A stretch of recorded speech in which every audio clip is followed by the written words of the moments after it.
오늘 아모스서 4장의 말씀을 대하면서 여러분들은 어떠한 마음이 드는지 모르겠습니다.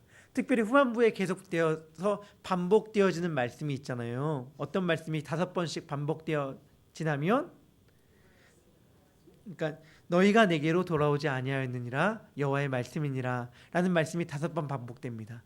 너희가 이래도 돌아오지 않아, 너희가 이래도 돌아오지 않아, 이렇게 5번 반복된 다음에 그 결과 하나님께서 뭐라고 말씀하시죠?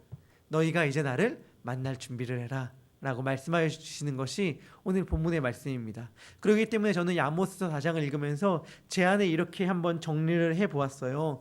우리는 하나님을 만나기 전에 하나님을 만나야 한다 라고 말이죠.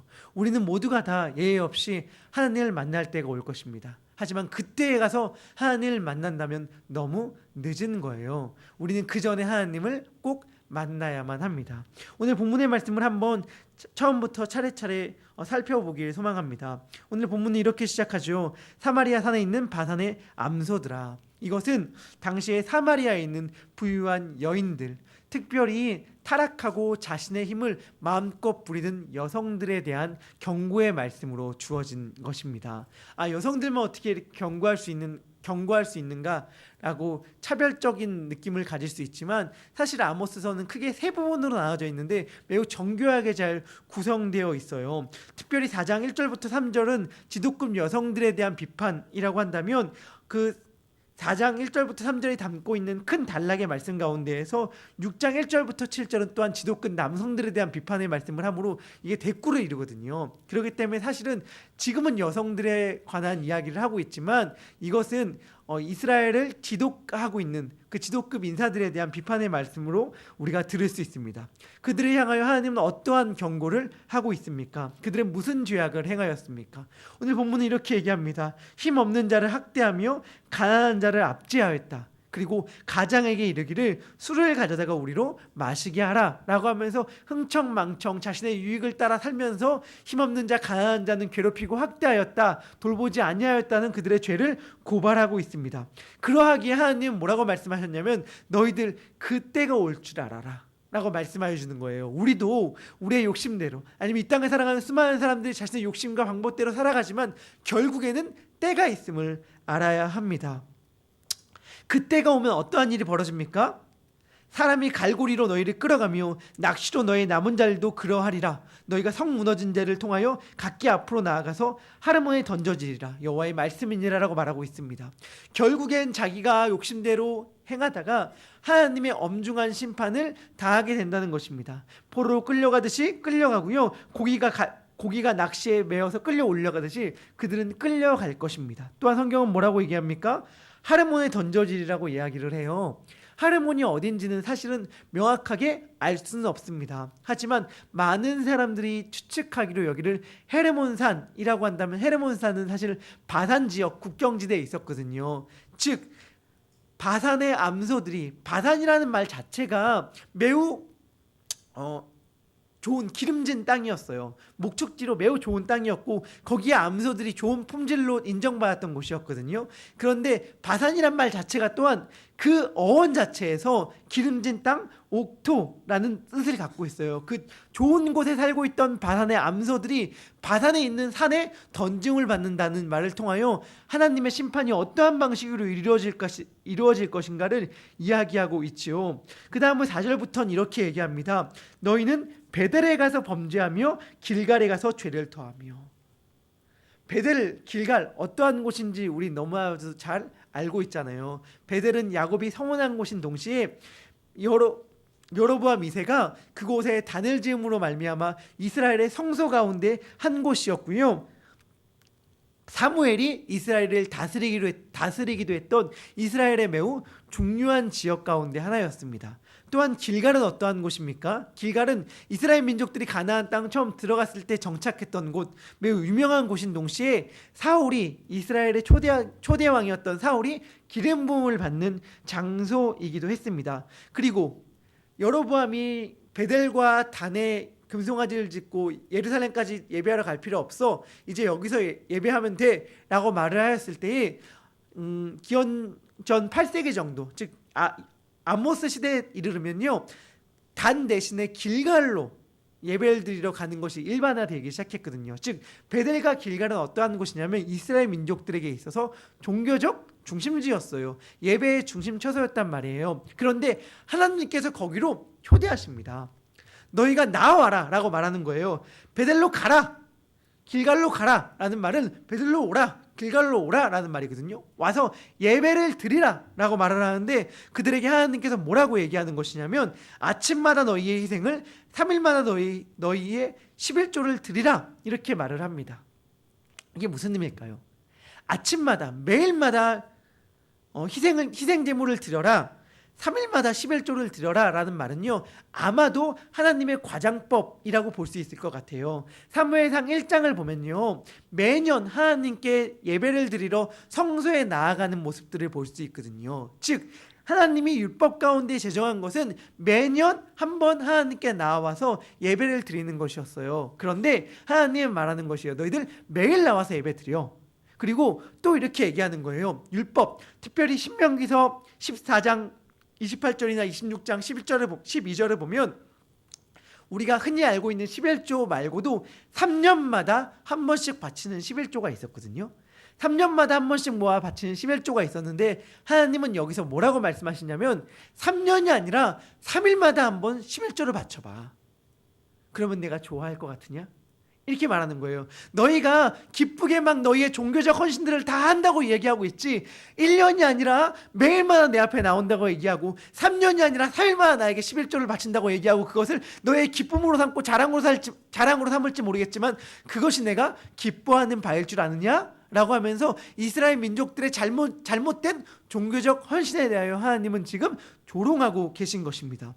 하나님은 이렇게 얘기합니다. 누룩 넣은 것을 불살라 수은제로 드리며 낙헌제를 소리내어 선포하려무나. 참 아이러니하죠.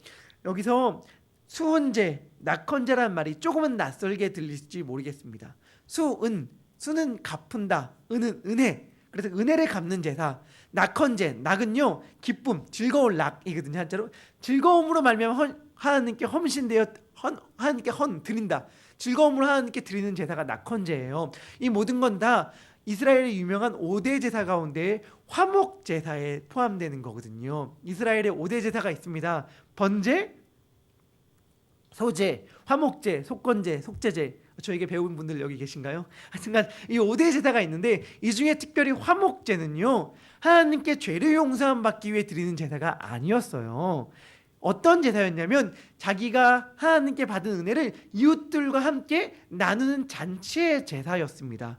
그렇기 때문에 제사장의 몫으로 가슴과 오른쪽 뒷다리만 드리고 나머지의 것들은 당일 혹은 이튿날까지 다 처분해야 했어요. 어떻게 처분하냐면 이웃들과 함께 다 먹고 마심으로 말미암아 처분해야 했어요. 그래서 늘 화목제에는 떡과 과자가 함께 나누어졌고요.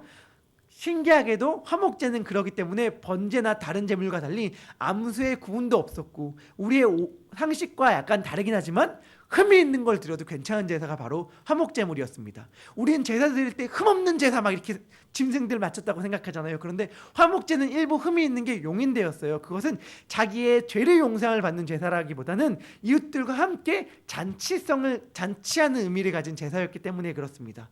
번제로 말미암아 수직적인 하나님과의 관계가 회복되었다면, 이제는 수평적인 이웃들과의 관계를 회복시키는 것이 바로 화목제사였습니다. 그런데 지금 그들이 화목제사를 드린다고 얘기하면서 하나님께 수은제와 낙헌제, 기쁨으로 말미암아 제사를 드리고 이웃들과 함께 나눠야지 라고 말하는 모습이 사실 얼마나 아이러니해요. 얼마나 모순적입니까?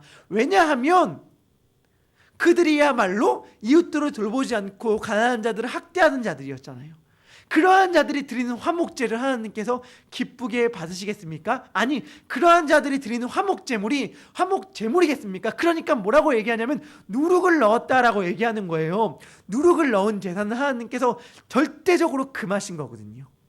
하나님께서 특별히 누룩 관련된 건 소제, 곡식제물을 바칠 때 언급이 되곤 하는데, 하나님께서 소제를 드리는 여러 방식들에 대해 말씀을 해요. 생밀가루로 드려도 되고 요리해서 드려도 되고 어떠한 방식으로 드려도 상관이 없지만 가장 중요한 것 중 하나는 뭐냐면 누룩과 꿀은 넣어서는 안 됐어요. 이것은 하나님의 제사의 절대적인 기준이었습니다. 그런데 성경은 뭐라고 얘기해요? 누룩을 넣은 제사를 하나님께 드렸다가 함으로써 이들이 겉으로는 제사의 양식을 취하고 제사를 드린다고 하나님께 나오고 있지만 실제로는 엉터리라는 거죠. 그들이 드리는 건 제사가 아니라는 것입니다.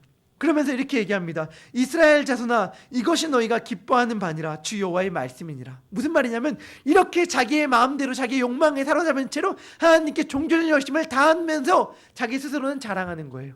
자기 스스로는 즐거워하는 겁니다. 기뻐하는 겁니다. 우와, 나 믿음 좋지 않아? 마치 바리새인들처럼 바리새인들의 자신의 외적인 율법적 형식들은 다 갖추면서 나는 믿음 좋은 자라고 많은 사람들 앞에 자랑하지 않았습니까? 시장과 문안 어귀에 가서 많은 사람들에게 난 이렇게 기도하고 이렇게 하나님을 향하여 예배합니다 자랑하지 않았습니까? 하지만 하나님은 그들의 예배를 받지 않았거든요. 죄송하지만 우리들, 저 또한 마찬가지입니다. 이렇게 새벽에 나와서 말씀을 전한다고 막 하지만 실상 나의 마음이 하나님께 온전히 드려져 있지 않다면, 그리고 온전히 드려진 하나님의 마음의 열매로서 제가 주변 사람들을 돌보지 않는다면 똑같은 모습이겠죠. 새벽에 나와 있는 우리들도 같은 줄 압니다. 그렇기 때문에 우리는 이러한 하나님의 말씀을 엄중한 하나님의 경고로 새겨드려야 합니다. 그러므로 말미암아 6절부터 계속 5번이나 반복되는 하나님의 말씀이 언급되는 거예요. 하나님께서 뭐라고, 그렇기 때문에 이스라엘 민족들 가운데에 재앙을 허락하십니다. 징계를 허락하셔요. 왜요? 돌아오라고. 무슨 말이냐면 자기를 떠났는데 자기를 떠났는지도 모르고 있거든요. 이스라엘 민족들은 하나님을 떠났음에도 불구하고 하나님을 떠난지도 모르고 있어요. 그렇기 때문에 하나님께서는 너희가 지금 날 떠나 있어 라는 걸 알려주셔야만 했습니다. 그것을 알려주는 방식으로 하나님께서 어떻게 하냐면 처소의 양식이 떨어지게 하였습니다. 그럼 어떻게 해야 됩니까? 나에게 매일마다 먹을 것을 공급하시는 분이 하나님이시기 때문에 하나님께 돌아왔어야만 했습니다. 그러나 이스라엘 민족들은 하나님께 돌아오지 아니하였지요. 하나님께서는 이렇게 말합니다. 또 추수하기 석 달 전에 너에게 비를 멈추게 하여. 하나님은 때로는 비를 멈추게 하십니다. 우리 너무 잘 알고 있잖아요. 아하방 때에 하나님께서는 3년 반 동안 비가 없게 하셨습니다. 돌아와야죠. 그럼 하나님께로 돌아와야 하지만 그들은 돌아오지 아니하였습니다. 또 하나님께서는 어떠한 말씀을 하십니까? 9절에 보면 곡식을 마르게 하는 재앙과 깐부기 재앙으로 그들을 쳤다라고 이야기를 합니다. 그리고 팥종이로 너희의 많은 동산과 포도원과 무화과나무와 감람나무를 다 먹게 하였다고 이야기를 해요. 동산은 늘 물이 가득한 곳입니다. 거기에는요 포도원과 무화과나무와 감람나무가 무성한 곳이었습니다. 그런데 그것들이 다 말랐다는 거예요. 그것들을 보면 물된 동산과 같은 곳, 즉 늘 물이 그치지 않는 것이 당연한 그곳이 물이 말랐다면 이것은 무언가 문제가 있다는 것을 깨닫고 하나님께 돌아와야만 했던 것인데 하나님께 돌아오지 아니하였죠. 전염병을 보냈습니다. 애굽에서 한 것처럼 칼로 청년들을 죽였습니다. 너희의 말들을 노력하게 했습니다. 너희의 진영의 악취로 코를 찌르게 하였지만 너희가 돌아오지 아니하였다고 성경은 이야기하고 있습니다. 이것들은요 실제로 다 그들 가운데에 일어났던 것들이에요. 특별히 열왕기하 13장 7절에서는요 여호아스 때에 아람의 침략에 대해 이야기하고 있습니다. 여호아스 때 아람의 침략은요 아모스 선지자와 그렇게 먼 이야기가 아니에요. 즉 하나님께서 그들 가운데 이스라엘 민족들 가운데 그러한 실제적인, 말로만이 아니라 실제적인 삶 가운데 재앙과 심판을 허락하셨습니다. 그들이 돌아오게끔 하기 위하여. 그런데 그들은 돌아오지 아니하였지요. 또한 이렇게 얘기합니다. 11절은 내가 너희 중에 성읍 무너뜨기를 하나님인 내가 소돔과 고모라를 무너뜨린 같이 하였으므로 너희가 불붙는 가운데로 빼낸 남은 조각같이 되었으나 너희가 내게로 돌아오지 아니하였다. 이렇게 얘기합니다. 소돔과 고모라를 무너뜨린 것 같이 너희 성읍을 무너뜨렸다. 이것은 무엇을 이야기하는 것일까? 아마도 이것은요 지진을 이야기하는 것일 것입니다. 아모스서 1장 1절에 이렇게 얘기하잖아요. 여로보암의 시대 지진 전. 여로보암 시대에 지진이 일어났습니다. 이 지진이 얼마나 컸는지요 스가랴서도 이야기를 해요. 이 지진 때 사람들이 막 엄청나게 무서워서 도망쳤다고 말이죠. 그런데 그러할 때에도 이스라엘 민족들이 하나님께 돌아왔습니까? 돌아오지 아니하였습니까? 돌아오지 아니하였어요. 그러므로 하나님은 말씀하십니다. 내가 이와 같이 내게 행하리라. 내가 이것을 내게 행하리니 이스라엘아, 내 하나님 만나기를 준비하라. 하나님을 만날 그날을 곧 너희들에게 허락하실 거라고, 그날이 곧 임할 거라고 말씀하였습니다. 그날은 어떠한 날입니까? 그날에 만난 하나님은 어떠한 하나님이십니까? 13절은 이렇게 합니다. 보라, 산들을 지으며 바람을 창조하며. 산은 뭐죠? 산은 보이는 이 땅 모든 우주 만물 가운데 보이는 것을 이야기합니다. 바람은 보이지 않는 것을 이야기하죠. 즉 보이는 것과 보이지 않는 모든 것을 창조하신 하나님이시라는 것을 말씀하고 계신 것입니다. 자기의 뜻을 사람에게 보이시며 아침을 어둡게 하며 땅의 높은 데를 밟는 그 이름이 만군의 하나님 여호와, 그분을 만날 준비를 하라 라고 하나님은 말씀하고 계십니다. 아모스선 말씀을 통하여 자신들의 타락한 종교적 일상을 반복되어 일삼으면서도 자신이 타락한 줄 모르고 자신이 잘못 걷는 줄 모르고 있는 이스라엘 민족들을 향하여 하나님은 엄중히 경고하십니다. 그러면 날 만날 준비를 하죠. 이 말씀이 오늘 이 시대를 살아가는 우리들에게, 오늘 하루를 살아가는 우리들에게 어떠한 의미로 와 닿습니까? 사실은 우리들은 이 말씀이 우리들에게 크게 와닿지 않아요. 왜냐하면 우리는 이러한 죄들을 짓는 것처럼 느껴지지 않거든요. 그리고 우리는 부유한 자, 넉넉한 자처럼 생각되어지지 않습니다. 우리는요, 어떻게 보면 피해받는 자, 가난한 자, 압제받는 자처럼 오늘 하루를 살아가는 것 같지, 우리가 막 누군가를 압제하는 것처럼 살아가는 것 같지 않고요, 우리가 막 누리는 자처럼 살아가지 않고요, 우리가 하나님 앞에서 나 부유한 자입니다 라고 생각하는 자가 아마 여기 거의 없으실 거예요. 그렇기 때문에 이 말씀은 우리들에게 꼭 적용되지는 않습니다. 그렇기 때문에 우리는 더욱더 착각 가운데 살아가는지도 모르겠어요. 마태복음 25장을 보면요, 결국에 하나님을 만날 그때가 어떤 때인지를 알게 해주는데, 하나님을 만날 그때는 어떤 때냐면요, 착각에서 깨어나는 때입니다. 착각에서 깨어나는 때요. 내가 바르게 살고 왔구나, 나 나름의 열심을 다해 살았는데, 나 나름 신앙생활 열심히 했는데, 하나님을 열심히 믿었는데 라고 하는 착각에서 깨어나는 때가 하나님을 만나는 때입니다. 아모스서 4장의 말씀도 마찬가지죠. 중요한 것은 무엇이냐면 결국에는 내가 갖고 있는 하나님을 향한 마음이 내 이웃을 향한 섬과 베품으로 나누어지느냐 안 나누어지느냐가 너무 중요하다고 지금 이야기하고 있는 것입니다. 아모스서 1장은 힘없는 자, 가난한 자를 향한 우리들의 태도가 어떠한지를 얘기하고 있거든요. 마태복음 25장의 말씀도 마찬가지예요.